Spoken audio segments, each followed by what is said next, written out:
Анх тэтгэлгээ авах үедээ өөрийгөө даашлаад хамгийн санаараа оролцсон гэж өөртөө амлаж байна. Тэгээд хөтөлбөр маань яг эд үргэлжлэх үеэр гинэт мэргэжлэрээ Unitel-д дадлага хийх боломж олдог.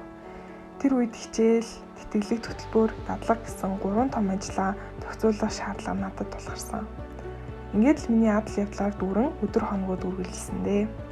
Энэ тайланг бичин суух үед 3 сар хийсэн дадлага маань амжилттай дуусч, Кансаттай ч амжилттай оролцчихсан байна гэж бодохоор үнэхээр сайхан санагдаж байна. Энэ тэтгэлэгт хөтөлбөр надад өөрийгөө бүтээх нэгэн боломжийг олгоод зогсохгүй бидний амьдралд тохиох бусад боломжуудыг яаж хүлээн авч өөртөө хэрэгжүүлэхийг бас заасан.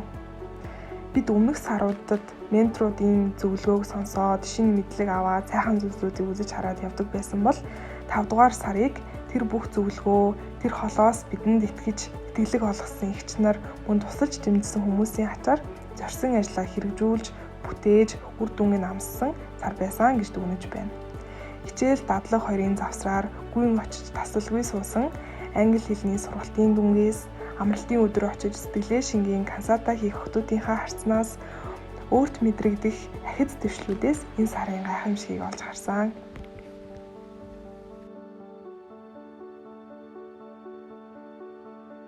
Three.